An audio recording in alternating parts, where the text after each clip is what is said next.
Hola, profesor, buenas tardes. Buenas.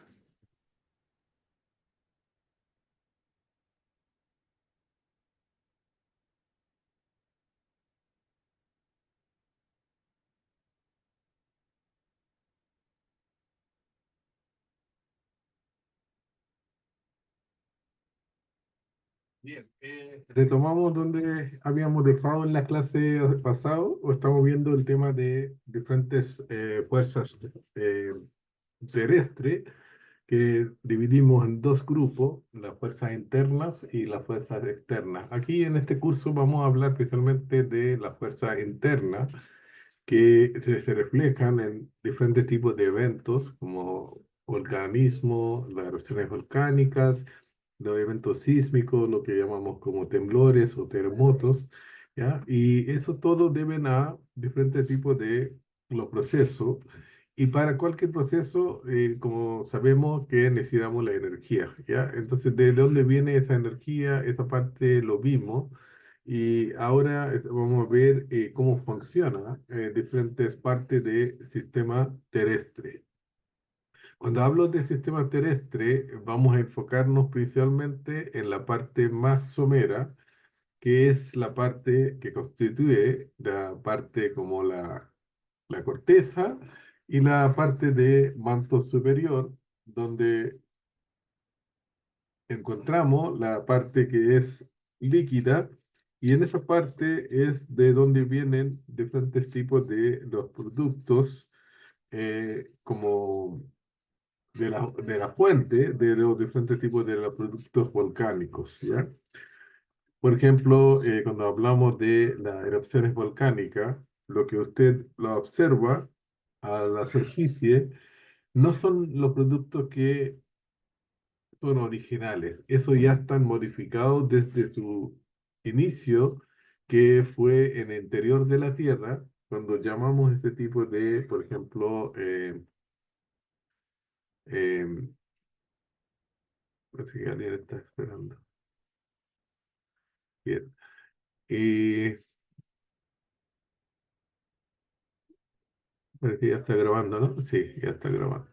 Ya, entonces, las otras clases también están grabadas y parece que ya compartí una clase y van a dejar otras clases también grabadas, la clase que lo hicimos ahora y también algunas clases que había dejado grabadas que no alcancemos a realizar de forma directa en línea en ese caso.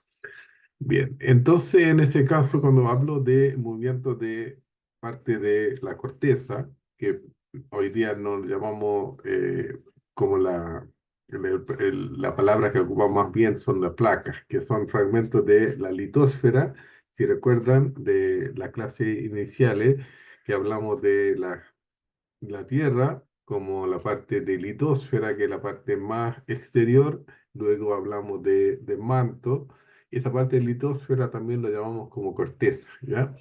Y luego viene la corteza, es la palabra más como común y tradicional, pero hoy día se ocupa como más bien la parte como litosfera, ¿ya? Porque para que sea como en armonía con otro nombre, ¿ya? Entonces parte como geósfera y hablamos de la litosfera como parte de la misma. Y esa parte lito viene de la roca, porque esa parte la que está de la roca y luego viene la parte del manto, donde están flotando los fragmentos de esta parte de litosfera que lo llamamos como placas, ¿ya? Y cuando hablo de las placas, ese concepto no es muy antiguo, como muchas cosas en ciencia son bastante años atrás. Este concepto llegó en 60 de siglo pasado, en ese caso, pero el concepto de que la corteza misma no es estable, ese concepto llegó mucho antes, más de un siglo atrás, por un científico que llama Wegener, y él dijo que los continentes, a ese momento no había concepto de placa oceánica, placa continental, entonces lo que teníamos al acceso eran los continentes, donde lo podemos observar la parte sólida, ¿ya? Y él observó que propuso, este momento era más bien como una teoría nomás, que esa litosfera o esa parte de continente no son estables, se mueven. Entonces ahí vino, llegó el concepto de derivas continental, ¿ya? Eso era como prototipo, como lo llamamos hoy día, de diferentes modelos, conceptos, de conceptos de la placa tectónica. Y placa tectónica llegó a ser aceptado cuando llegó el tema de acceso a, por ejemplo, cómo está fondo oceánico, cómo están la configuración de fondo oceánico, cómo están las fosas, y ese tipo de la configuración, cómo están el tema de dorsales, cuando nuestro alcance de observaciones amplió y eso facilitó a aceptación del concepto de la deriva continental. Pero que antes de que se aceptó eso, era una cosa bien rara que era parte de la enseñanza de la geología y también de los conceptos, que nosotros, tal como que uno si no sale de un pueblo, no sabe mucho del mundo, ¿no? Tal como uno no sale de una ciudad, sabe de esa ciudad, pero no sabe de otro, tampoco de la región. Eso pasó justamente en conocimiento de la geología también. Porque si no me salgo de continente, ¿cómo voy a creer que no hay límite entre continente y océano? Porque todos son interconectados, vinculados, ¿ya? Eso fue posteriormente. Y antes de que llegó ese concepto de derivas continental o placa tectónica posteriormente, había un concepto que se llama geosinclina. Y ese concepto era bien, como dice la cosa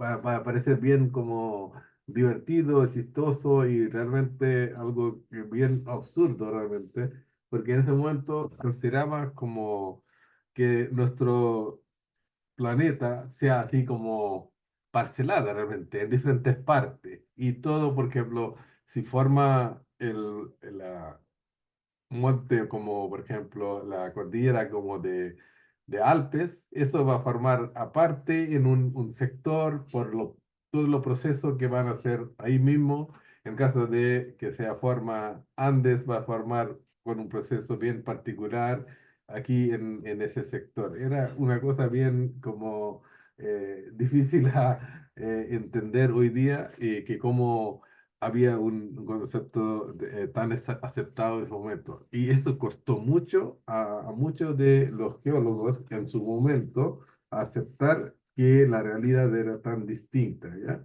Tal como pasa con muchas cosas, que cuando se cambia, por ejemplo, paradigma, los conceptos, hay muchos que quedan en pasado y eso cuesta mucho a actualizarse, ¿ya?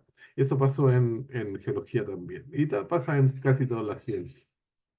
Bien, entonces hoy día, como conocemos que la corteza está dividida en las partes, lo que llamamos como fragmentos de la litosfera, que lo llamamos como placa, y ahí también el concepto es bien importante a reconocer que cuando hablamos de las placas, y hablamos de placas como oceánica y placa continental, eso tampoco está limitado con el concepto de continente o océanos con el que tenemos. Tal como sea bien clarito con este mapa, si usted fija aquí, dice acá placa sudamericana, ¿cierto? O placa de Sudamérica. Esa placa, si usted fija aquí, no solamente incluye el continente de Sudamérica, pero también incluye la mitad de Océano Atlántico, ¿ya? Entonces, la definición de la placa oceánica o placa continental no está limitado por océano o continente como lo conocemos en geografía de hoy día, porque la geografía, según la geología, se cambia en tiempo, ¿ya? Y por eso lo que tenemos hoy día, la configuración del mundo, no era así y tampoco será así en el futuro. Por ejemplo, si veamos acá en parte de África, ustedes deberían haber visto fotos, imágenes también. Esa parte ya está siendo separado, donde aparece esa línea gruesa en la parte oriental de África, eso se llama como East African Rift o Rift de África Oriente, y eso es una parte donde ya está repartiendo ese continente.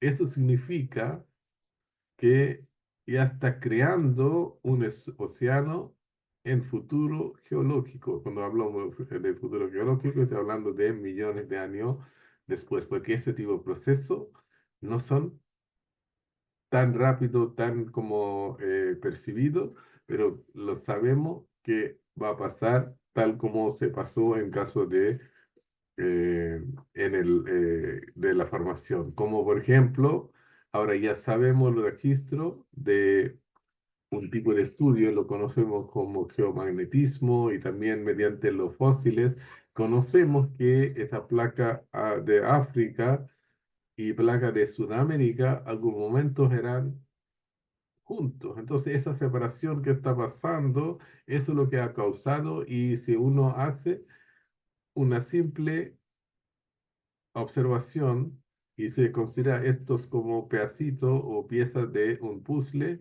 y todos van a colocar, ¿ya? Eso todo se junta y uno lo puede hacer que sea un continente. Así se formó y eso se empezó con un solo continente que se llama Pangea y había un solo océano que llamaba Pantalasa, de ahí se dividió en dos, que eran la Eurasia, que actualmente son como la parte de Asia y Europa y la América del Norte, ¿ya? Esa parte.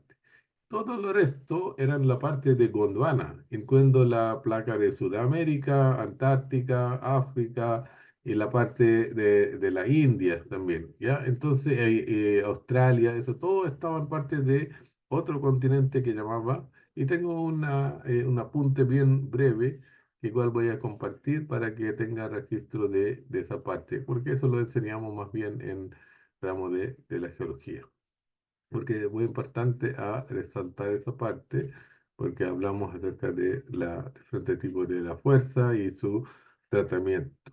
Y estos tipos de contactos que vamos a tener entre diferentes placas, tal como se muestra diferentes flechas acá, puede ser divergente, donde se mueve una placa hacia un lado, otra placa va hacia otro lado, y también puede ser las placas que son convergentes, tal como en nuestro caso, donde una placa viene justo al lado del otro, ¿ya? Entonces hay una convergencia. Y ese tipo de convergencia también pueden ser de dos tipos. Uno puede ser de mismos tipos de placas, pues son dos tipos de placas. Y ese contacto puede ser con subducción, y subducción significa que una placa se mete debajo de otra. ¿Y por qué va a meterse debajo de otro? Eso va a ser cuando la diferencia va a ser entre la densidad de las placas. ¿Ya? Esa densidad, lo que se ha reflejado en esa definición de las placas, ¿ya? Cuando hablamos de la definición de las placas, como placa oceánica o placa continental, aquí por ejemplo, ese sufijo que tenemos de oceánica o continental, tiene otra noción, no es como en caso de geografía, como lo decimos. Cuando hablo de la placa oceánica, estoy hablando de una placa que es muy densa y muy delgada, que tiene un espesor de máximo 10 a 12 kilómetros y tiene una densidad muy alta, eso significa que también va a tener un peso muy alto. A la diferencia, la placa continental son mucho más gruesas, puede ser hasta 70 kilómetros de espesor, pero son livianos, porque se compone de una parte que es igual a la densidad de la placa oceánica, pero tiene una parte que es más liviana, ¿ya?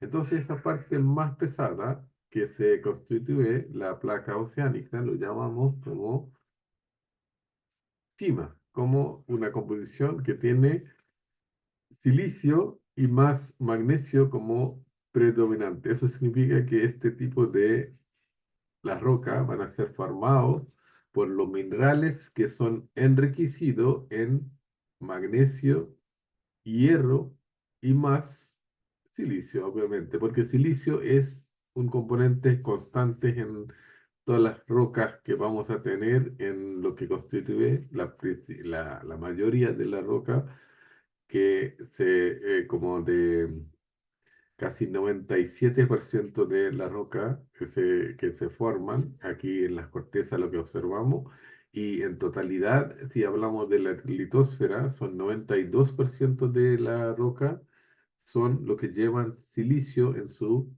composición.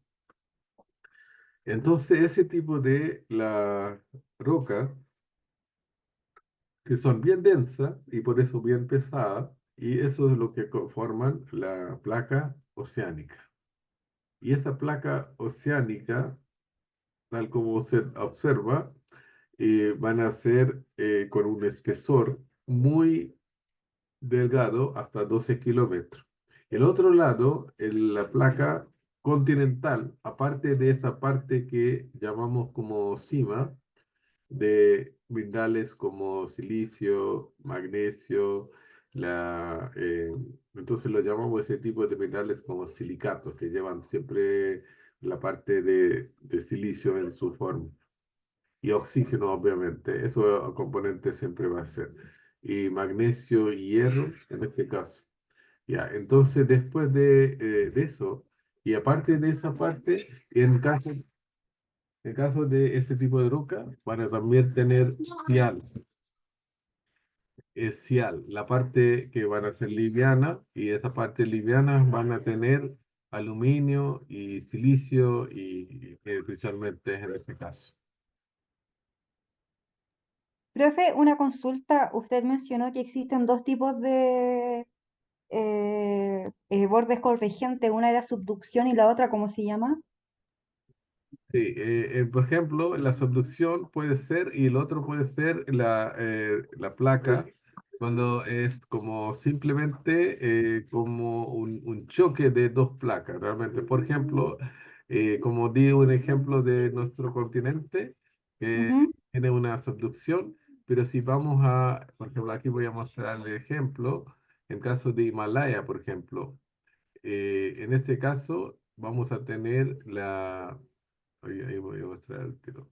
Acá. Cuando tenemos choques de placa continental con continental, en este caso vamos a tener una situación distinta, donde no vamos a tener, como lo estamos observando, que la placa que se mete debajo de otro, se funda, después se empieza con erupciones volcánicas, eso todo, ¿no? Entonces, en este ujú. caso, no tenemos erupción volcánica, simplemente tenemos una una acumulación de espesor. Por eso mismo se forman esta parte de altiplano, o ese techo del mundo que lo llamamos como Tíbet acá. Ese alzamiento que usted tiene aquí, encontramos simplemente un alzamiento, y ese alzamiento sigue acumulándose. Y por eso, en caso de Himalaya, como Monte Everest, por ejemplo, el cumbre más alto, sigue siendo aumentando, porque ese proceso ya continúa en ese caso, ¿ya? Esa es la situación actual en caso de ese contacto entre placa de la India y placa de Eurasia, en ese caso, que justamente converja ahí en la parte de Nepal, como se muestra, y la parte más oriental es Tíbet, que es, como ya sabemos, que un país con una altura bien significativa, tanto que lo llamamos como techo del mundo, ¿no? Entonces, esas son Ya, condiciones, pero hay otro también que voy a mencionar. Por ejemplo, acá tenemos una placa oceánica con continental. Eso es nuestra situación, ¿ya? Pero también puede ser una situación que tengamos una placa oceánica y también podemos tener que sea otras placas oceánicas, tal como usted observa acá. En este caso es lo que se observamos en Japón, ¿ya? Las islas, y en realidad en Japón la situación tectónica es bien compleja, pero a una parte de eso es justo donde hay convergencia de dos placas que tienen la misma naturaleza y también da las erupciones volcánicas, tal como en nuestro país, pero tiene un carácter distinto, porque en nuestro caso tenemos placa oceánica y placa continental, tal como le mencioné acá. Aquí, en este caso, tenemos ambas placas son similares. Y eso significa, y tiene mucha significancia, porque la significancia va a ser que la naturaleza de la esfera volcánica va a ser distinta, porque esa placa que es placa oceánica tiene una composición, como le dije, que tiene un apodo que llamamos CIMA, ¿ya? Que tiene silicio, oxígeno, magnesio, hierro, esos son principales elementos. Y en otro lado, en caso de la placa tenemos acá en nuestro caso, van a tener otros elementos, como los que van a ser con minerales más livianos, como por ejemplo, en este caso, puede ser feldespato, puede ser otro tipo de minerales que no son tan pesados como ferromagnesiano, que tiene hierro y magnesio. Eso es lo que distingue, aunque ambos son de carácter similar. Entonces, a usted ve aquí, dice como bordes destructivo, que se mete en una placa debajo de otro, y esa parte donde se nace una placa, por ejemplo acá, donde se separa, tal como le dije, el caso de África, que ya está repartiendo aquí el continente, en ese caso, y ya estamos teniendo una formación de un nuevo océano en ese caso. Bien, entonces, bien, hablamos de los volcanes ahora y voy a dar un segundito, voy a...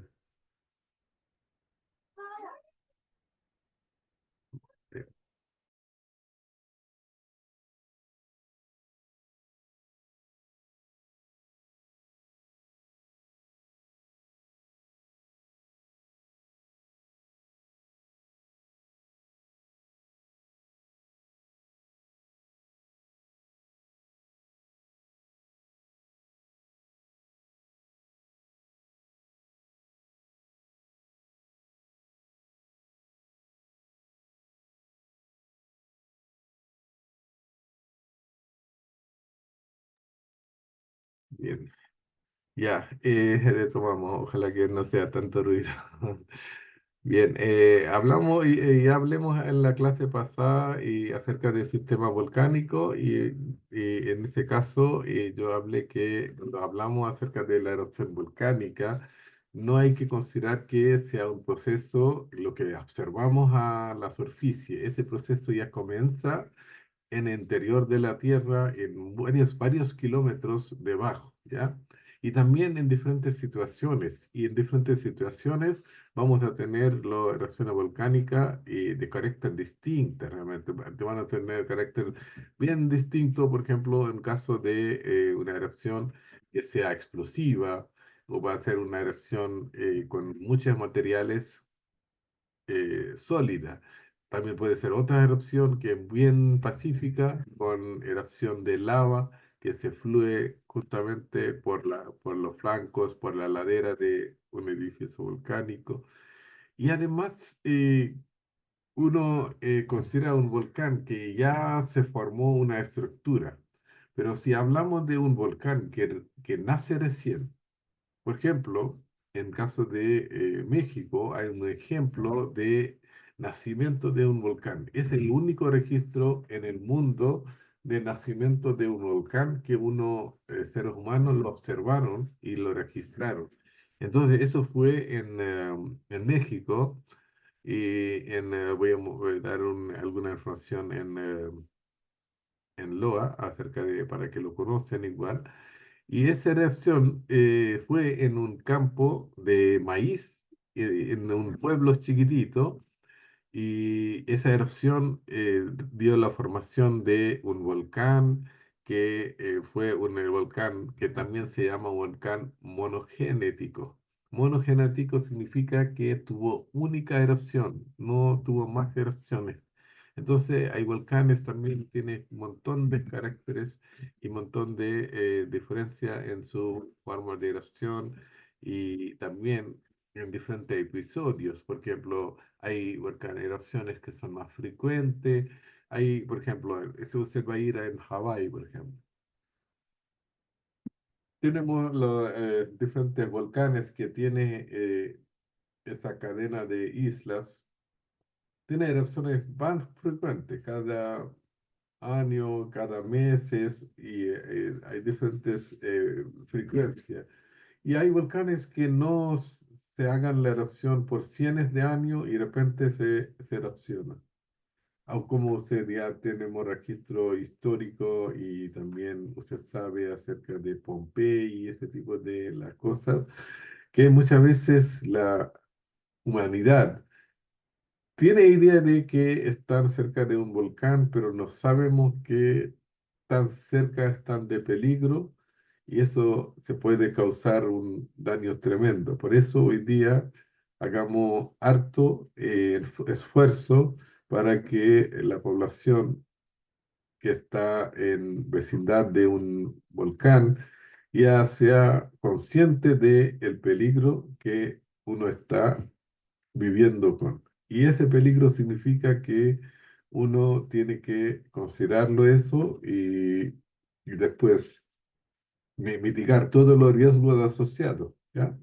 Y eso es una cosa que hoy día hace mucho Senegemín, porque Senegemín es responsable acerca de la monitoreo de los volcanes y tiene un centro que se llama OUDAS, que se formó después de la erupción de Chaitén, que fue también una erupción eh, inesperada entre comillas, porque nadie dio ningún tipo de alerta acerca de ese volcán y todo el mundo lo consideraba como que sea un volcán muerto o un cerrito nomás, ¿ya? Entonces eso fue un desastre y también un aprendizaje fuerte para nuestro país. De ahí se nació el tema de Audaz y empezamos con monitoreo de volcanes, con mucho recurso, con mucho esfuerzo y también eso obviamente ha resultado harto y hoy día hemos categorizado los volcanes según su peligro como el volcán Villarrica como número uno, volcán Yaima como dos, ese tipo de, esa categoría también depende no solamente de carácter de mismo volcán, que tan peligro o fuertes son las erupciones, pero también depende qué tan cercanos son estos volcanes de la población o algunas instalaciones que pueden ser afectadas. ¿Ya? Eso es importante. Y hoy día, y además, cuando hablamos de carácter de una erupción volcánica, eso también puede ser variada.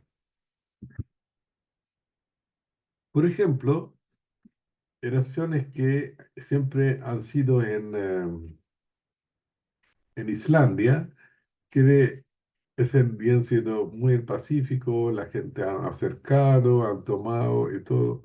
Y recientemente hemos visto varios episodios de las erupciones que han ocurrido en lugares donde antes no habían ocurrido, o por ejemplo, si hubo flujo de lava en cierto sector, ahora no está pasando por ahí, se está pasando por otro lado, Entonces, usted debería haber visto si han seguido este tipo de temas de erupciones, por ejemplo, flujo de lava que está pasando por eh, por ejemplo, carretera, por ejemplo, está pasando por un muro, porque muchas veces por la prevención se hace construcción de los muros también. Por ejemplo, para que el agua que viene por cierto sector, después desvía su dirección y se mueve en otra dirección. Eso también muchas veces se hace porque muchas veces por razones históricas, cultural o emocional, mucha gente no dejan a vivir en estos lugares peligrosos. En estos casos hay que tomar ciertas medidas que si no puede anular, por lo menos puede mitigar los riesgos en este caso. Y algunos de este tipo de medidas se hace en ese sentido. Entonces, tal como les dije de las erupciones volcánicas, que siempre se nacen obviamente en el interior de la Tierra, y ese depende harto en esas tres cosas. Uno de la temperatura, después viene el tema de gases que están ahí metidos en ese proceso, y eso significa cuántos gases están atrapados dentro de esa roca fundida, que lo conocemos como magma, están atrapados. Por ejemplo, los gases sean más, las erupciones serán más explosivas. Y además la viscosidad, porque viscosidad también viene justamente por parte del mismo, estos tres factores. Por ejemplo, si tengo un material que está a una temperatura muy alta, esa temperatura va a ser más fluida que a una temperatura baja. Por ejemplo, usted tiene cera o una vela, por ejemplo. Si calienta, se empieza a derretir, empieza a fluir, está muy fluido, su viscosidad se baja muy rápidamente. Si tiene miel en un cuchara, si lo calienta eso, ya se dirite, ya se puede poner el pan o lo que quiera más fácilmente que en su estado natural o frío en ese caso. Entonces la temperatura afecta mucho la fluidez de magma o ese roca fundida que los tenemos presentes. Y si no sea fundida, fluida, va a ser viscosa. O sea, esa viscosidad es uno de los caracteres de la magma que va a ser más explosivo, ¿ya? Entonces, cuando tenemos erupciones aquí, particularmente en Chile, la mayoría son de ese tipo, ¿ya? Que tiene materiales más viscosos y van a tener muchos gases y eso es lo que resulta en erupciones que llevan este grandes hongos, lo que uno se observa, ¿no? Esa nube de tantos materiales sólidos, lo que está ahí formando la columna que llevan por kilómetros de altura, ¿ya? Entonces, son las cosas que es importante, tal como acá en esa imagen a la derecha, en ese caso. Y las erupciones que son no violentas no significa que no son peligrosas. Ese tipo de erupciones también hay que monitorearlo y también hay que ver cuál es el curso, por ejemplo, del lava, ese tipo de las cosas realmente importantes.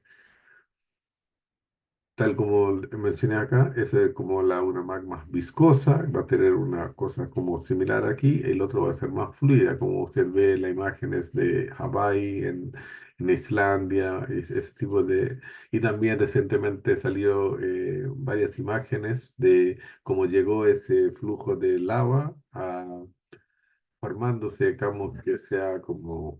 eh, una corveta, ¿no?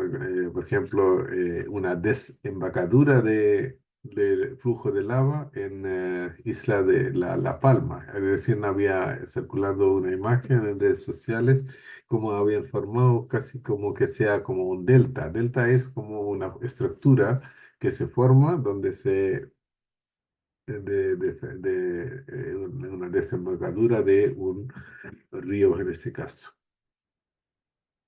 Y entonces, si hablamos de qué tipo de magma estamos hablando, y ese tipo de magma que sea más peligrosa o menos peligrosa, eso va a depender mucho a que cómo le tenemos su, eh, su química. Por ejemplo, si magma está basáltico, eso significa que tiene un porcentaje menor de, de silicio. Entonces, ese sílice, en caso de magma que sea basáltico, va a ser menos, ¿ya? Menos significa menos de 50, por ejemplo, o alrededor de 50 en ese caso. El otro caso sí está alrededor de 60. Esos son de tipos de roca que son común en nuestro país. Por eso llaman andesítico, porque vienen de Andes, ¿ya? Entonces, ese tipo de rocas son más comunes, pero también tenemos roca basáltico y también tenemos reolítico, pero obviamente van a ser porcentaje menor de ocurrencia de eso. Y este tipo de la roca, que son más fluidas, que son basálticas, no son que van a causar mucho riesgo, y porque van a ser más pacíficos y si lo monitoreamos bien no van a tener ningún tipo de problema. Pero las erupciones que llevan explosiones, tal como andesítico, en caso de aerolítico, eso van a empezar a causar diferentes tipos de productos que pueden ser peligrosos. Pero siempre, si lo hagamos buen monitoreo de la erupción volcánica, podemos mitigar muchos de los problemas. No, pero no todo, obviamente, porque son fuerzas naturales que son de escala mucho más grande que todo tipo de proceso lo que conocemos. Si usted compara, por ejemplo, la energía de erupciones volcánicas, los terremotos, estos son más de explosiones nucleares, si quieren tener alguna referencia en este caso, porque son muy fuertes. Pero, como le comenté, que este tipo de proceso, como se realiza en el interior de la Tierra, no tenemos idea así como directa o tenemos la sensación que, que tiene una magnitud tan grande, pero igual lo tiene la energía de este orden. Por eso se llaman los eventos paroxísmicos, donde se libera una gran cantidad de la energía en este caso. Y en caso de las erupciones volcánicas, cuando me comente, en caso de reacciones explosivas, salen varios tipos de productos sólidos y estos productos sólidos también no son del mismo tamaño, se varían de tamaño en un rango tremendamente grande, desde la partículas muy finas, que lo llamamos como ceniza, y se terminan desde bombas que salen las rocas y bloques y como que sea muy grande y se tiran desde de cráter de volcán y hace muchos kilómetros porque no son que estamos tirando. Entonces este tipo de proyectos, de productos, proyectiles que salen durante la erupción volcánica, usted va a encontrar hasta kilómetros desde la erupción volcánica. Eso nos da una sensación y una idea de magnitud de la fuerza que llevan ese tipo de cosas. Y si hablamos de las cenizas, que son las partículas o los productos más livianos, estos también tienen alcance mucho mayor, porque si tenemos erupción volcánica acá, las cenizas alcanzan a llegar hasta otro continente, porque cuando fue la erupción volcánica aquí, y tuvimos registro de la caída de ceniza de la erupción volcánica acá en Nueva Zelanda, en Auckland y en Australia, en todas las partes, ¿ya? Eso va a depender harto a viento, eso todo. Y sobre todo, cuando tenemos erosión volcánica y siempre la ceniza alcanza a llegar a Argentina, obviamente, afecta hasta, por ejemplo, navegación y también vuelos en Buenos Aires también. Durante, cuando fue la erupción, por ejemplo, en Coldencahue, por ejemplo, eso dejó totalmente tapado, por ejemplo, con ceniza y otros productos volcánicos, en la ciudad, por ejemplo, de Bariloche, por ejemplo, en caso de Argentina, que está muy cerca de la frontera en ese caso, pero igual afectó hasta Buenos Aires en este caso. Y eso va a depender harto pero bombas obviamente se alcanzan a llegar hasta ciertos kilómetros, dependiente a tamaño, dependiente a la fuerza a que se tira realmente esos proyectiles durante las acciones volcánicas.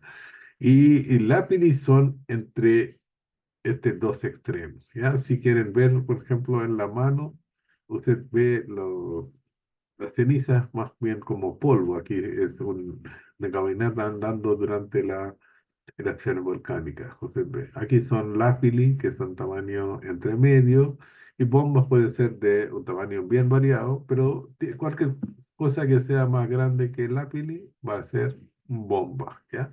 Y eso, y muchos dicen como bloques también, bloques volcánicos, y depende si parece como un bloque, pero la mayoría son más redondos, entonces lo llamamos como bombas en ese caso. Cuando hablo acerca de que las erupciones sean explosivas, eso siempre es importante a cuantificarlo, ¿cierto? ¿No? Como si les digo que está muy explosiva, menos explosiva, no explosiva. Entonces siempre es bueno e importante que tengamos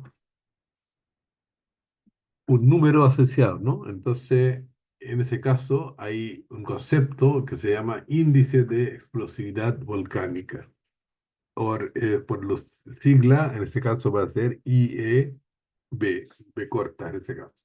Eso es una traducción directa de inglés de Volcanic Explosive Index, como BEI, en este caso latina en este caso. Entonces, esto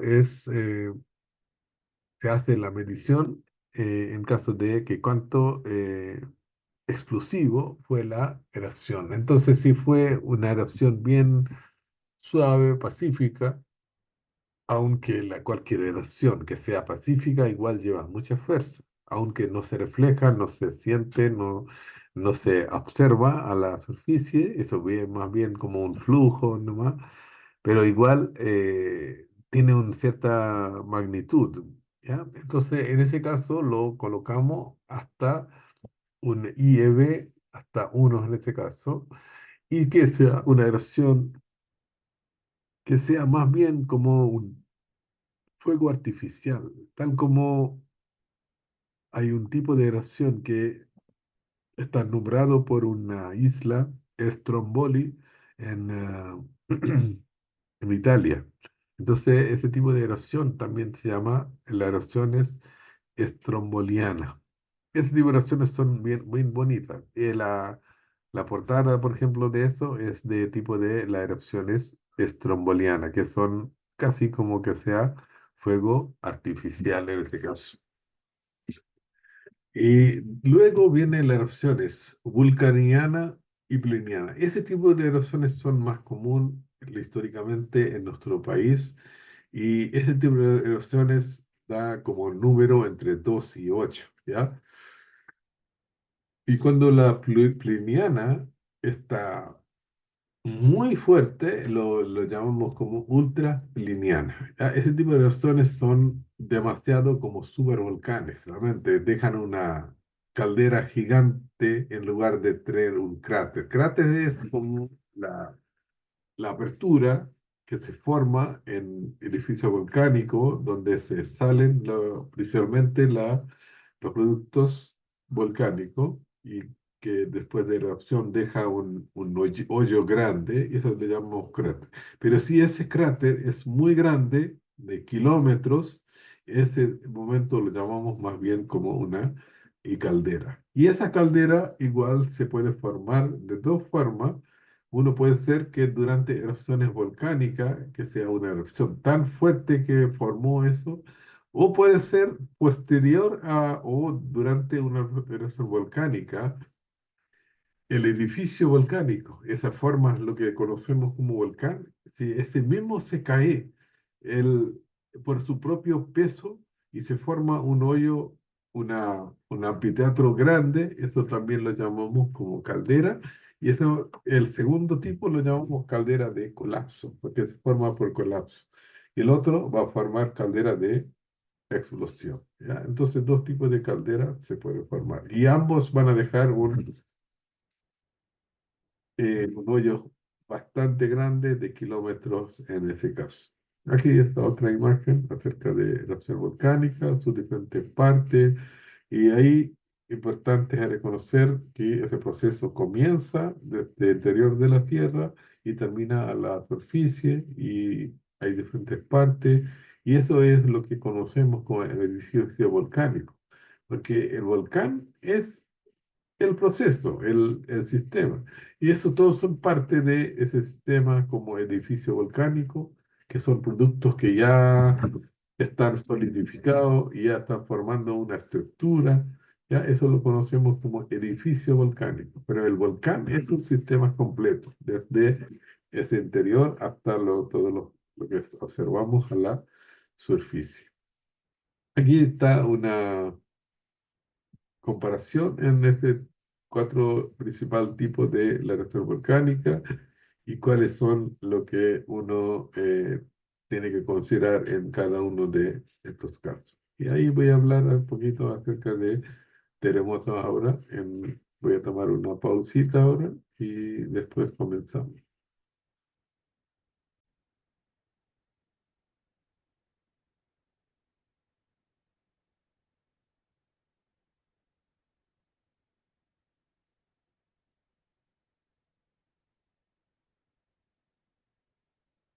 Bien, entonces, como vimos, diferentes fuerzas tectónicas están responsables por las erupciones volcánicas en diferentes partes del mundo, que tiene caracteres diferentes dependiente a tipo de la situación donde ocurre la erupción volcánica, y eso resulta qué tipo de las erupciones van a ser, ¿ya? Erupciones más violentas, pacíficas, ¿ya? Y todo tiene su consecuencia en términos de cómo va a ser el edificio volcánico, cómo va a ser diferentes riesgos asociados en este caso. Bien, en caso de Chile, como le comenté, ya tenemos un registro acerca de un ranking de peligros específicos de erupciones volcánicas. ¿Ya? En esa categoría hay volcanes que ya están enumerados desde unos más de 100 realmente, que tenemos 112 volcanes activos, y estos son los volcanes que tienen registros históricos, la mayoría de esos, y en este caso, igual si un volcán no tenga registro histórico, no significa que no tendrá una erupción volcánica en el futuro, ya puede tener. Entonces, es importante a estudiar todos los volcanes y monitorearlo, aunque no tengan ningún tipo de la actividad como fumarola, ese tipo de las cosas, ¿ya? Y, por ejemplo, recientemente un ex estudiante mío que trabaja en la región de Atacama me mandó algunas imágenes de fumarolas de un volcán que no está considerado activo, ¿ya? Entonces ya tenemos una campaña ya asegurada para estudiarlo, mostrarlo, porque la fumarola, porque la presencia de una fumarola significa que ya está presente suficiente calor que da ese tipo de los fenómenos en este caso. ¿Qué sistema es activo en ese sistema? Y hablando de otros fenómenos, aparte de erupciones volcánicas, es evento sísmico, que en nuestro país, como lo llamamos un país sísmico, Está conocido obviamente por eventos sísmicos que son cotidianos, semanales, mensuales y cada par de meses tenemos un evento que obviamente lo notamos y muchos de esos no ni percibimos y muchos de esos no nos importa porque no ni tenemos importancia o necesidad de moverse de nuestro lugar porque vivimos en un país bien preparados en ese sentido a los eventos sísmicos. Y eso es la gracia que nos deja un poquito más tranquilos en ese sentido. Pero eso no hay que dejarlo que seamos tan como tranquilos, ¿ya? Entonces hay que estar siempre preparados, monitoreando las erupciones volcánicas, tal como lo hagamos, monitoreamos. Igual los eventos sísmicos, porque eventos sísmicos igual hay que seguir monitoreando y registrando. Lo que hace nuestro país es, en caso de erupción volcánica, como les comenté, eso hace un servicio del gobierno. Pero en caso de terremoto, todavía no tenemos un Centro Nacional de Sismología que hace lo monitoreo de los eventos sísmicos. Esto se hace hoy día, Centro Sismológico Nacional, que es en realidad un centro de de la Universidad de Chile en este caso, que en el Departamento de Física tiene ese centro, que es el único lugar lo que tiene ese tipo de la facilidad y tiene varios tipos de los obviamente estaciones a lo largo del país. Y también hay otras entidades que también diferentes, por ejemplo, estaciones, porque los bienes nacionales también lo tiene, y eso todo se registra mediante un, eh, un registro que lleva el Servicio Geológico Nacional, y también hay otras entidades internacionales que también involucran eso. Entonces, ese tipo de eventos, hablando, primero, ¿por qué se genera y cómo se genera? ¿Ya? Entonces, si hablamos cómo se genera, eso es que cuando tenemos la subducción de una placa, ah, como de placa oceánica, en este caso, a placa continental, y en ese caso, esa subducción tiene bastante rápido, ¿ya? Entonces, y además de esa rapidez, esa protección no es bien pareja tampoco, ¿ya? No es que ocurre al mismo ritmo, a la misma dirección, siempre hay entonces los cambios y ese tipo de las variaciones es lo que terminan en ajustes de las placas, ¿ya? Y además, estoy hablando no de un dibujo, un modelo que nosotros hemos creado, estamos hablando más bien de la cosa natural. Y sabemos que la naturaleza está como perfecto en todo tipo de la cosa imperfecta que lo tiene, ¿no? Entonces, imperfección es parte de la perfección de la naturaleza. Entonces, durante ese proceso, siempre hay movimiento que se da nacimiento de diferentes tipos de los temblores que lo observamos, pero este mismo proceso de la subducción también causa la acumulación de estrés.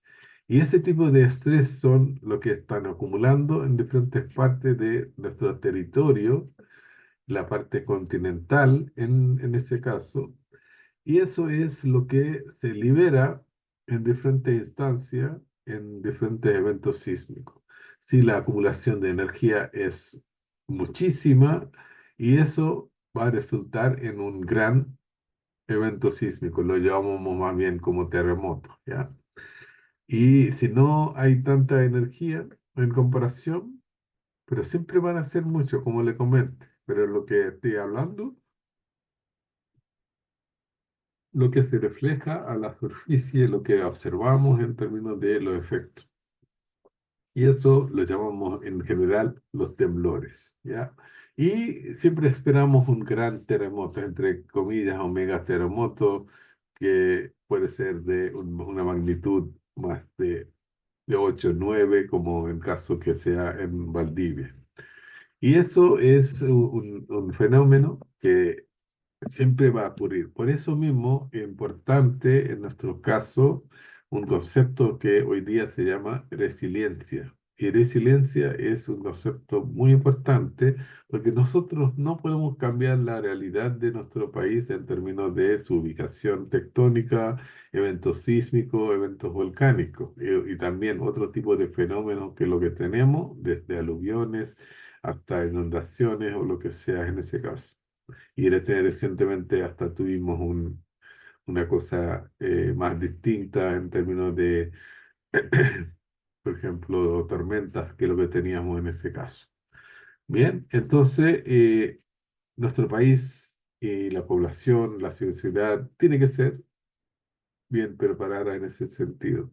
Y eso lo que necesita es que se llama resiliencia, que tiene que estar resiliente, porque estos fenómenos van a llegar y van a aparecer y van a aparecer en futuro, no van a cesar en ese caso y por eso es importante a vivir con eso, ¿ya?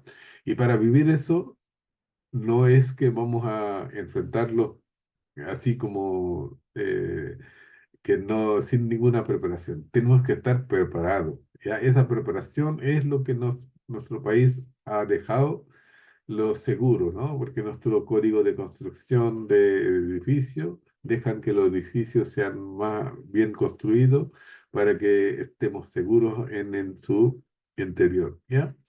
Entonces, ese tipo de las cosas importantes a considerarlo. Y cuando hablo acerca de por qué ocurren los terremotos, eso se hace, tal como le dije, por la subducción, las figuras que había mostrado hace poquito y si usted lo mismo se observa, esa es la parte que estaba debajo de la otra placa, la placa oceánica. Eso lleva a una gran distancia debajo de la placa continental, ¿ya?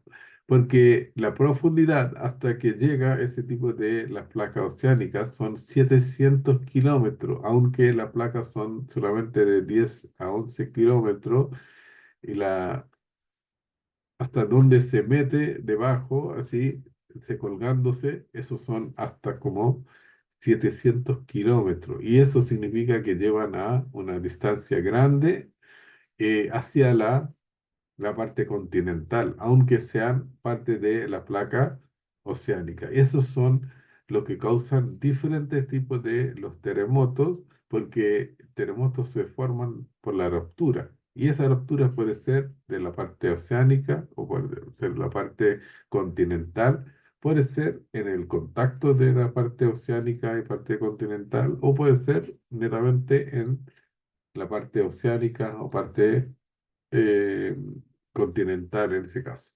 Y a eso depende a diferentes tipos de los...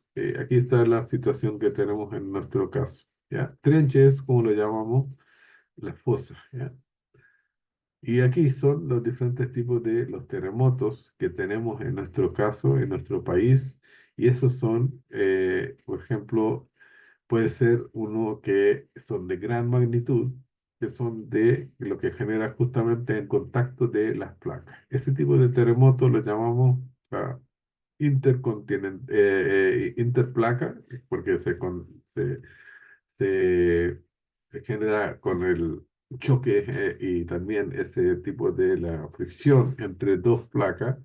Y eso es lo que causa los grandes terremotos, como sea de 27 de febrero, el terremoto de 60 de Valdivia, ese todo tipo de los terremotos grandes se generan mediante este tipo de eventos. Sí. Luego viene otros terremotos que también son grandes, que igual generan esa parte celeste que se va debajo de la placa continental, porque esa es la parte celeste de la placa oceánica, ¿ya? Y ese terremoto que se forman por las rupturas en esa parte, igual generan terremotos de gran magnitud, aunque están muy profundos, por eso los efectos no son tan grandes como que sea en caso de que sea justamente donde está el contacto con placa oceánica, placa continental. Y en este caso, un ejemplo importante de eso es el evento sísmico, el terremoto de Chillán, que uno de muchas de las personas igual que están vivos lo reconocen y en ese caso. Y los otros dos tipos son que no generan terremotos o eventos sísmicos de gran magnitud, que son de tipo outer rise, que están afuera de la fosa, que había mostrado recién, y el otro que genera en la parte continental, porque cuando esta placa está metiéndose debajo de otro, eso también está causando un tipo de la fuerza encima a la fuerza en esa parte de Oceanía, de la corteza continental. Y eso también causa un tipo de régimen de compresión aquí, que igual se puede causar la ruptura. Y ese tipo de eventos son igual común, pero también son de varias profundidades y puede ser de la profundidad hasta como 70 kilómetros, eso todo, porque va a depender a magnitud de espesor del continente en la continental o la placa continental en ese caso. Y ese tipo de eventos son los terremotos, como usted escucha que ocurrió con epicentro. Epicentro es el lugar justo encima de donde ocurrió un terremoto, porque terremotos que causa por la ruptura de la roca en el interior de la Tierra. No solamente una roca chica, es decir, una masa de la roca grande, de kilómetros, ¿ya? No es un evento bien limitado. Y ese tipo de evento, como que lo que dije recién, que genera en la corteza continental, que llamamos los eventos sísmicos corticales, y ese tipo de eventos usted debería haber escuchado en farallones, en caso de, ¿cómo se llama?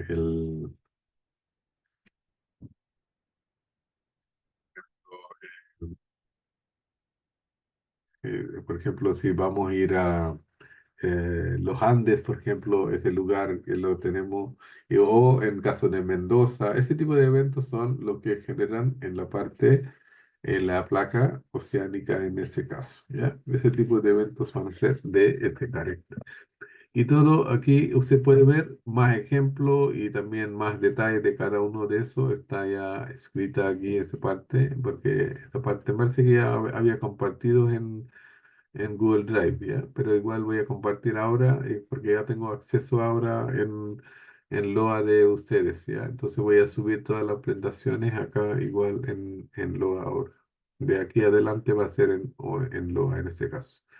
Y entonces eso es lo que estaba contando, que ese tipo de los eventos en trasplaca oceánica, que fue, por ejemplo, en Chillán, por ejemplo, que fue acá, en esa parte, aunque te parece que como va a tener un efecto tan grande aquí en la parte continental, pero igual uno tiene que considerar que la naturaleza es obviamente bien poderosa en ese sentido.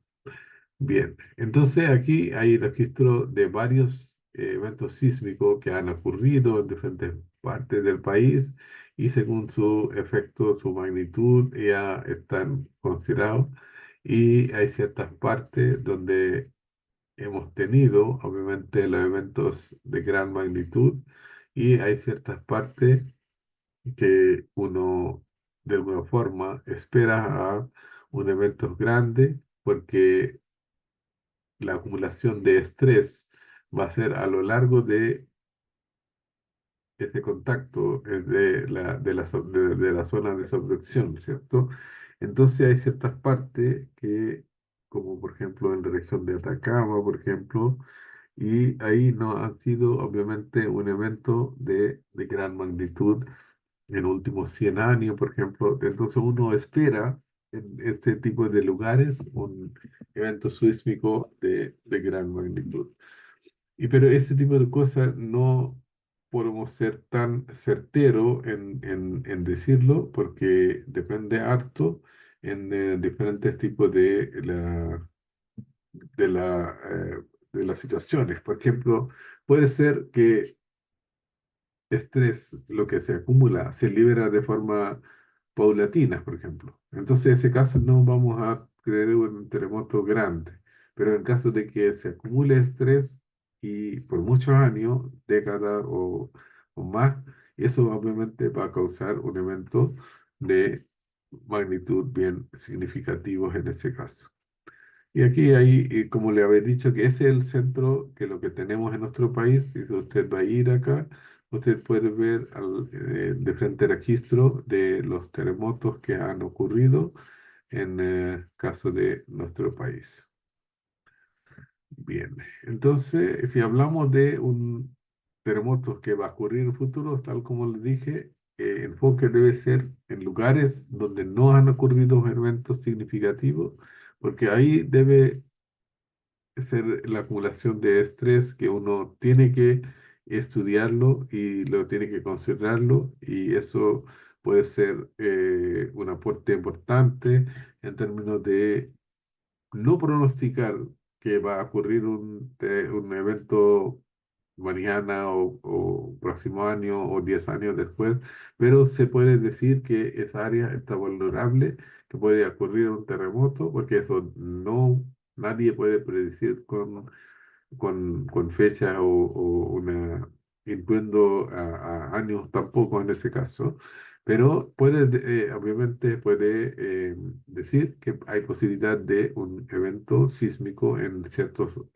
sector, cierta zona, donde uno puede estar preparado, tal como le comenté en caso de erupción volcánica. Uno tiene que considerar los registros, pero luego tiene que preparar la población y también sus actividades y también sus hábitos en ese sentido. ¿Ya? Entonces, cuando hablamos de los eventos sísmicos, que lo había dicho que está relacionado con movimientos tectónicos, también puede ser por otros motivos, pero eso es lo que son, no es tan común. Por ejemplo, erupción volcánica igual puede causar movimientos de la Tierra, un terremoto, pero eso va a ser un concepto más local. Aunque cuando sea una erupción bastante grande, puede causar un evento sísmico de una magnitud grande en este caso. Y meteoritos, cuando se caen los meteoritos, y eso tampoco son tan frecuentes, y eso igual puede causar, cuando se forma un cráter de meteorito, como en Monterraqui, por ejemplo, el norte de Chile, eso puede causar un evento sísmico de gran magnitud en ese caso, porque eso va a tener una repercusión ah, grande. Y explosiones nucleares. Cuando se hacen las explosiones nucleares, eso dejan también eventos sísmicos que están registrados a lo largo del mundo, ¿ya? Eso es importante a tener en consideración. Pero eso va a ser distinto que que un evento sísmico natural, porque el tipo de la energía que se libera y la forma que se libera son distintas, porque en primer caso fue en caso de evento sísmico natural, eso o tectónico, en este caso va simplemente por la ruptura, entonces simplemente una liberación de energía que es una energía elástica. Pero otro caso está hablando de una explosión y eso va a tener de la forma de la fuerza, van a ser totalmente distintas, ¿ya? Entonces van a tener y en caso de embalse, ¿y por qué dice embalse acá? Porque embalses llevan un volumen grande del agua y esa acumulación de agua no son natural. Y ese tipo de acumulación de agua tiene posibilidad de crear cierto desbalance, por ejemplo, en caso de la estabilidad. Y eso puede causar un terremoto por ese motivo y además embalses dejan, por ejemplo, otra cosa de vulnerabilidad, que es la presencia de las fallas. Porque hay muchas fallas que ocurren en diferentes partes del territorio, terreno, que no son activos, que las fallas que ya estaban activas en algún momento. Y si tenemos la presencia de un embalse que va a causar una filtración de agua por esa falla inactiva, que tiene posibilidad de reactivar las fallas, ¿ya? Porque en caso de evento, construcción del embalse es grande, usted no tendrá la posibilidad de hacer estudio como casi microscópico de hacer registro de toda la falla y si no se registra cierta falla que se puede reactivar y eso puede causar un terremoto. Y eso ha pasado en varias partes del mundo donde no había ningún tipo de registro o las condiciones tectónicas de crear un evento sísmico, los embalses han causado ese tipo de problemas justamente por la filtración y reactivación de las fallas que antiguamente, antes de eso, no eran activas y se activaron en ese caso. Y eso es lo que justamente pasa cuando hay un terremoto, que tenemos masa de la roca y que estoy hablando de una masa de cientos de kilómetros, no estoy hablando de una masa de una roca, un pedacito. Siempre cuando estoy hablando acá, escalas son grandes, ¿ya? Entonces, cuando se empezaba una masa de la roca que se deforma, y esa deformación siempre va a ocurrir dentro del límite elástico. Y cuando se supera ese límite elástico, ya va a pasar dos cosas. Uno, puede ser que sea rupturas, tal como en este caso, o puede ser la deformación continua, que le llamamos como una cosa más bien de plasticidad o la cosa dúctil, ¿ya? Entonces, el segundo caso va a deformar la roca, va a formar pliegue o ese tipo de la estructura. En este caso, si es que sea ruptura, vamos a tener la formación de una ruptura como ese, que va a causar un evento sísmico, y una vez que el evento sísmico ya se ocurre, ya nuevamente va a estar en estado de reposo. Y nuevamente porque la fuerza tectónica ya van a seguir siendo activo, eso van a causar nuevamente esa condición de estrés y nuevamente un terremoto. Eso va a tener una cosa cíclica, pero no va a ser tan como constante en términos de su frecuencia, porque eso va a depender totalmente cuando se acumule el estrés y cuando se libera en qué momento, ¿ya? Eso es algo que no se puede predecir de ninguna forma, ¿ya? Bien, entonces, como le comenté, cuando hablamos de los eventos sísmicos y tienes un epicentro, luego tenemos la profundidad en donde se ocurre, esa profundidad, ese punto donde se ocurre el terremoto, lo llamamos como hipocentro o foco, y la parte que está justo encima, a la superficie, le llamamos como epicentro. Por eso usted escucha el epicentro de terremoto, evento sísmico fue tal lugar, ¿no? Entonces dice una ubicación geográfica en ese caso. Y cuando hablo acerca de la profundidad, tal como le expliqué, que se puede ocurrir hasta una gran profundidad de más de hasta 700 kilómetros. Eso significa que el rango de la profundidad de los terremotos son bien amplios, ¿ya? Es bien amplio, hablando de que puede ser de 10 kilómetros, 5 kilómetros, 30 kilómetros, pero pueden ser más de 300 kilómetros también, ¿ya? Pero usted ahora, mirando esta imagen que había mostrado, ese dibujo, usted puede decir que cuál de eso va a ser de qué profundidad, ¿ya? Porque aquí hay una escala que ya dice qué profundidad estoy hablando. Ya, entonces usted puede correlacionar con eso. Y luego hablamos acerca de diferentes tipos de ondas sísmicas y esas ondas sísmicas son lo que van a determinar cómo se va a hacer los efectos. Cuando se nace un terremoto, evento sísmico, hablamos de las ondas primarias y que son las primeras ondas que se generan y luego de ahí se genera la onda secundaria, tal como usted observa acá, la onda primaria, la onda secundaria. Luego se generan las ondas que se pasan por las otras dos ondas, pasan por el interior de la Tierra. Luego, cuando llegan a la superficie, se genera otro tipo de onda, porque eso va a depender a las características de terreno. Y obviamente van a depender a la onda primaria, secundaria también. Y ese tipo de onda, L y R, L es love y R es Rayleigh. Ya esos dos tipos de ondas son lo que crean las destrucciones, porque eso es lo que pasan por la superficie. Pero obviamente la fuerza viene desde la onda primaria, secundaria en ese caso, y este tipo de ondas son lo que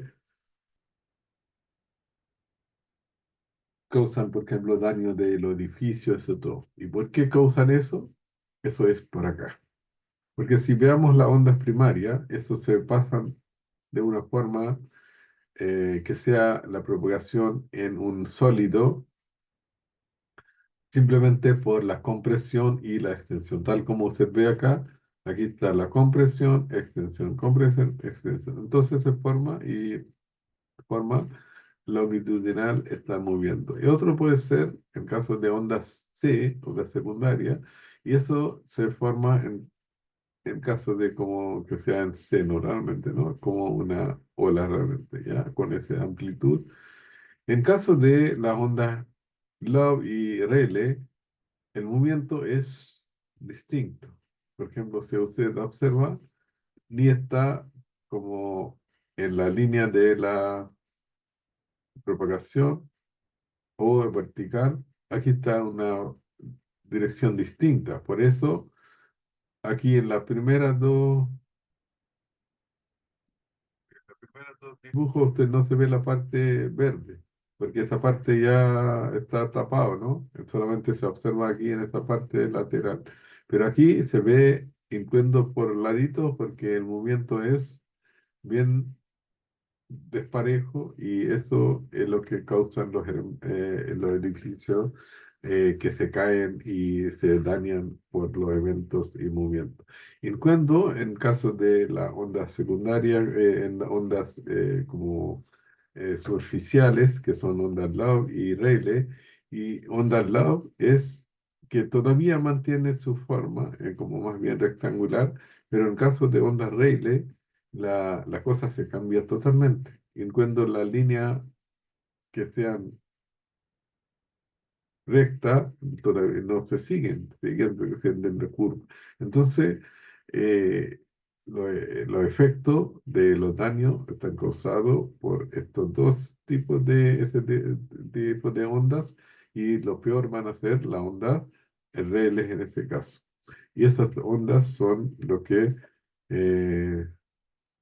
hay que obviamente, como le comenté, que dependen también a tipos de materiales y qué tipo de material está pasando la onda. Por eso, cuando se genera, cuando construye un edificio, es muy importante en qué material está construido y está como fundado, por ejemplo, un edificio, ¿ya?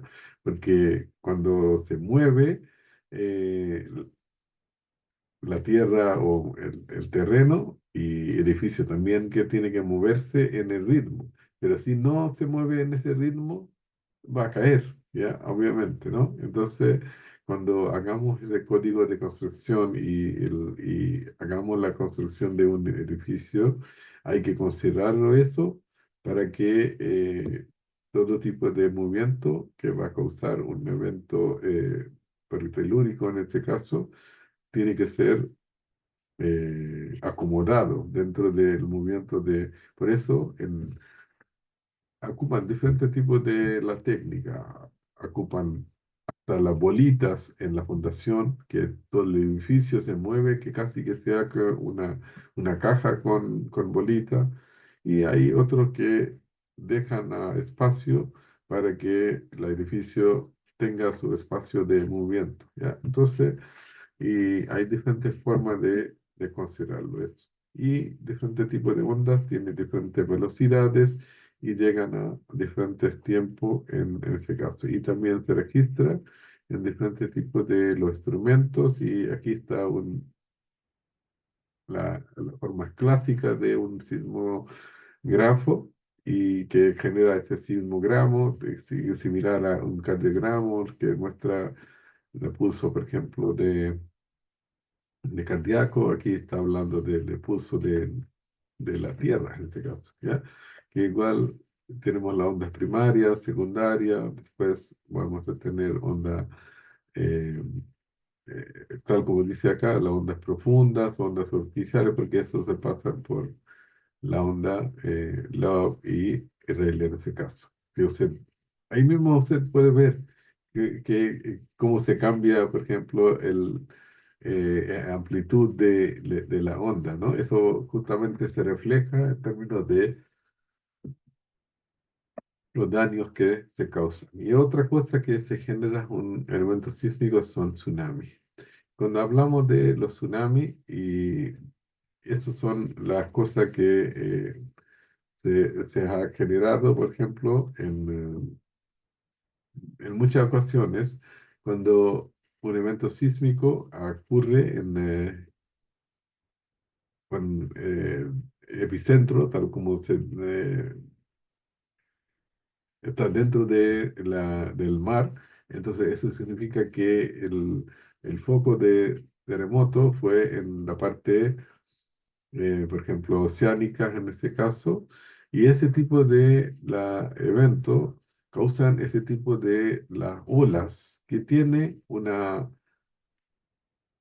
energía bastante grande, tan grande la energía que llevan, que esta amplitud, por ejemplo, de ese tipo de onda, no se cambia mucho cuando se mueve gran distancia, porque energía es tanta que esa pérdida de la energía es muy poca, y por eso mismo cuando se genera, por ejemplo, un tsunami, y se genera, por ejemplo, en el fondo del mar muy interior, muchas veces ni se nota.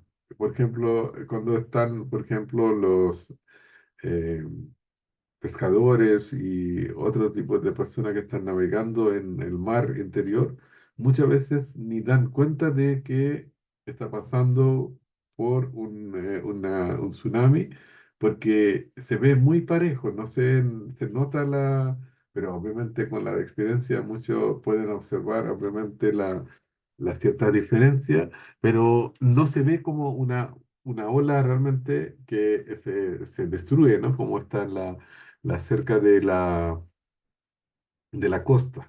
Entonces, cuando llegan ese tipo de olas a la costa, con su amplitud tan grande,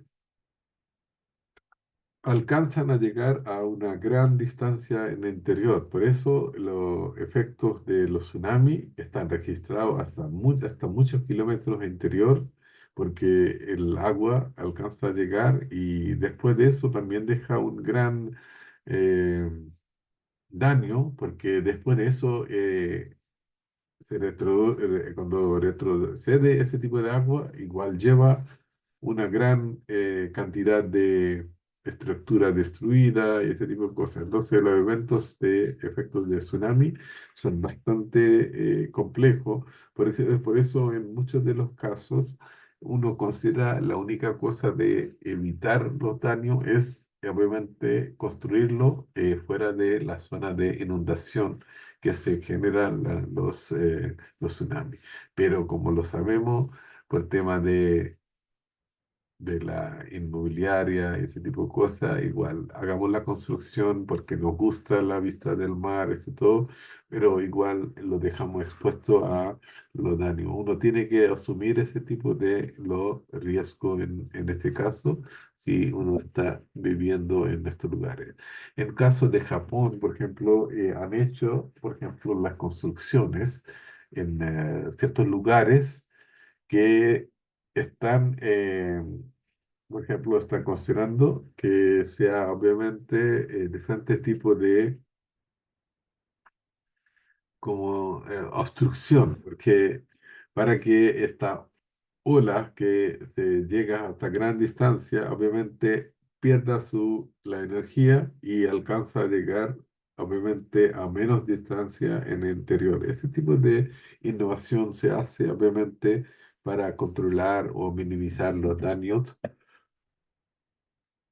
que sean en el futuro. ¿Ya? Entonces hay una enorme cantidad de energías en lo que se lleva en caso de los tsunamis.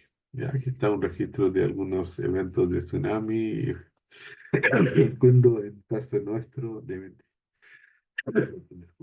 27 de febrero. Aquí está algunos videos también de estos registros. Y en caso de, como le comenté, las zonas costeras están vulnerables por varios tipos de los eventos naturales y esos tipos de eventos se suma cuando hablamos acerca de una cosa como tsunami en este caso. Y aquí hay otra cosa que quería solamente resaltar y que cuando hablamos acerca de los diferentes afectos o daños por diferentes causas naturales, hablamos de desastre, catástrofe, ese tipo de cosas, no hay que ocupar las palabras sin considerar los daños, ¿ya? Porque desastre y catástrofe lo ocupamos dependiente a los daños económicos y también el costo de la reparación de los daños y en ese caso, y cuánto tiempo se demora en ese caso, ¿ya? Importante a considerarlo y ese tipo de desastre también puede ser tecnológico también en ese caso. Y otra cosa, igual lo dije de manera bien tangencial hace poquito, pero ahora lo comento en ese concepto importante de riesgo. ¿Ya? Cuando hablamos acerca de riesgo, siempre hay que considerar no solamente de la parte de peligro, la causa, como el evento sísmico, como las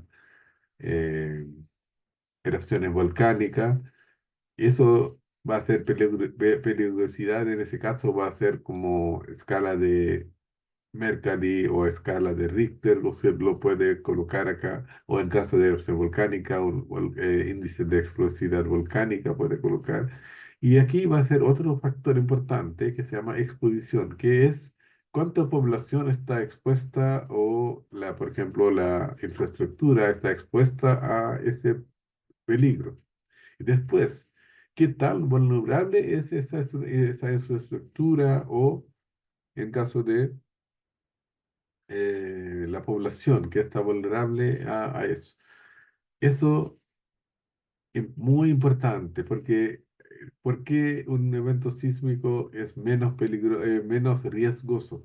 Peligro siempre va a ser lo mismo, pero el riesgo se cambia. Por eso el riesgo no es igual a peligro, porque nosotros podemos minimizar, mitigar los efectos de un peligro. Y eso se hace si bajamos la exposición a la población, a infraestructura, o preparamos para que no seamos tan vulnerables. Es, esas dos, sobre todo la tercera, es lo que hemos trabajado harto porque nos deja que nuestro país no es tan vulnerable a eventos sísmicos. Entonces, de ahí viene una modificación de esa fórmula donde dice riesgo es igual a peligrosidad y la exposición y la vulnerabilidad, pero viene otro aspecto que disminuye esa cosa, eso es por la capacidad de la respuesta. Y nuestro país es uno de los países importantes en ese sentido, que tiene buena capacidad de la respuesta, y eso se hace la modificación que divide ese producto por la capacidad de la respuesta. Y con eso nos mitigamos el riesgo. Es importante a considerar en ese sentido. ¿Y cómo lo hagamos en este caso? Obviamente por la predicción, si podemos pronosticar, y obviamente eso puede pasar, eso lo hagamos mediante monitoreo, ese tipo de, con alerta, eso todo. Entonces hagamos la prevención en ese caso. Bien, entonces esos son algunos riesgos que tenemos en caso de nuestro país y es lo que se puede resumir acá en esta lámina en este caso.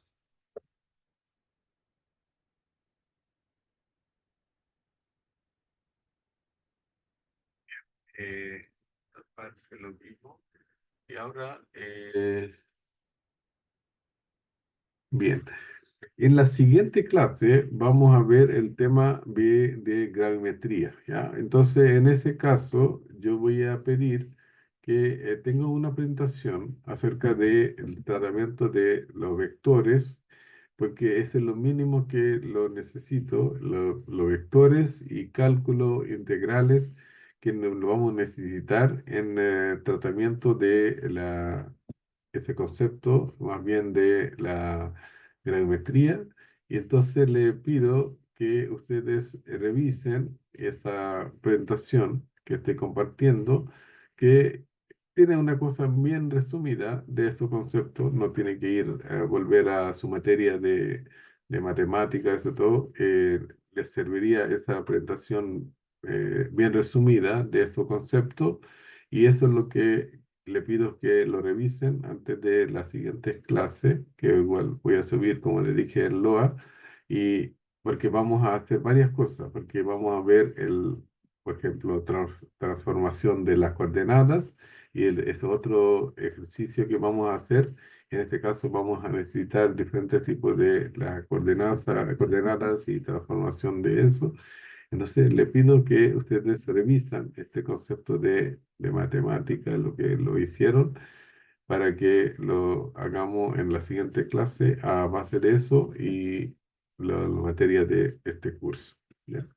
Entonces, voy a dejar hasta acá y voy a subir la presentación enseguida en el LOA, y ahí ustedes pueden descargar, y voy a dejar la grabación también compartida. Y esa también, y lo que me queda a compartir. Bien, muchas gracias. Profe, disculpe, Dime. eh, la clase anterior, lo que es la grabación, ¿la podría subir igual? Sí, sí, yo había subido la presentación en Google Drive, pero lo había hecho del departamento, entonces no tenía la grabación ahí, pero tengo acá en la casa, entonces lo voy a subir. Ya, no se preocupe. Ya, gracias, profe. No, de nada. Sí, recuerdo su solicitud. Ya, gracias.